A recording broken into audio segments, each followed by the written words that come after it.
Attorney General Eric Holder knew this past summer that the CIA Director David Petraeus was part of an FBI investigation into him. The White House claims that they knew nothing until after the election. Listen. How is it that the White House didn't have any idea of this until the day after the election? Well, I would refer you to the FBI. They have, as I understand it, protocols in place for when they notify the legislative and executive branches. It is simply a fact that the White House was not aware of the situation regarding General Petraeus until Wednesday, and the situation regarding General Allen until Friday. There's a protocol. Let's just not tell them. So is this timeline being told by the White House believable? Let's ask our giggling panel. Tony Sayegh is here. He's the former press aide to Republican VP nominee Jack Kemp and the president of Talk Radio News Service. Penn Jillette is a comedian. He's a magician, and he's an author of this book, Every Day is an Atheist Holiday. Go get it. And Tammy Bruce has got a free copy, is a radio talk show host and Fox News contributor. Is it plausible, Tony, that the president didn't know until he got the resignation on Thursday?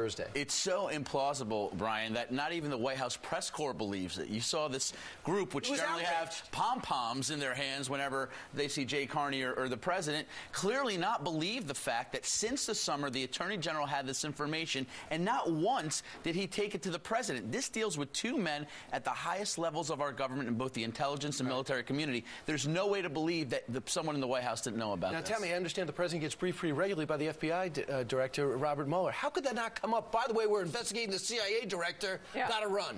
Yeah, you know, so now we've got the intelligence apparatus investigating itself. I think maybe the executive branch would want to know. But look, there's one of two things happening. Either there's a complete breakdown in respect and communication with the White House and nobody's talking to anybody else, or in fact, this is also a lie. Look, leading up to the election, there were a lot of things that were hidden. We know that the administration lied about Benghazi effectively. We know that they didn't tell us about Iran shooting at a drone a week out before the election. We know that there are economic numbers that they held before the election. So the American people have got a lot of soul searching about what it is we're being told and when we're being told. Penn, we're out of time. Thanks for joining us. Yeah. Only kidding. Excellent comment. Excellent comment. The out of time thing, perfect. Thank you.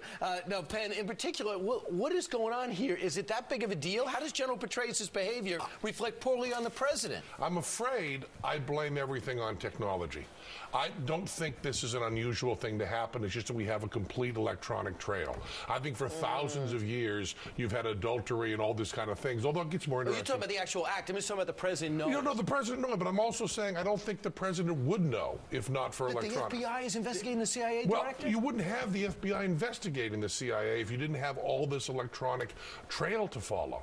I don't think you would have all that. But this is something that could result, Penn, in some type of blackmail situation. Well, yes.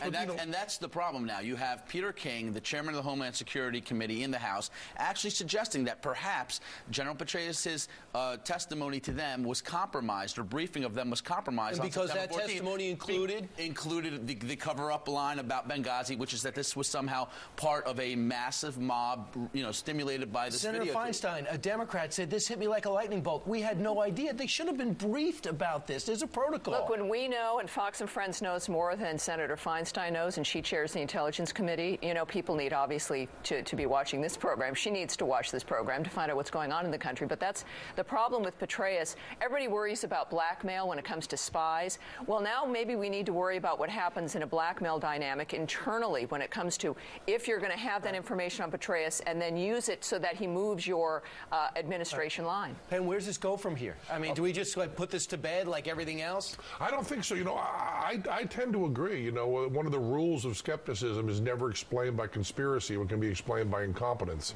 And I'm afraid that's coming up here. I mean, it is a no-win situation on either side. Whether they knew or whether they didn't, it's bad news. Even Leon Panetta, the defense secretary, former head of the CIA, conceded that the White House and the congressional leadership involved with intelligence should have known about this. And the Washington Post reported that in the beginning, Petraeus was never going to be tried criminally for this. He was told he was kind of off the hook. They just had to go through the motions. Then something happened that led to his resignation. What happened? And he was chief of staff, and he was secretary. He was director of the CIA.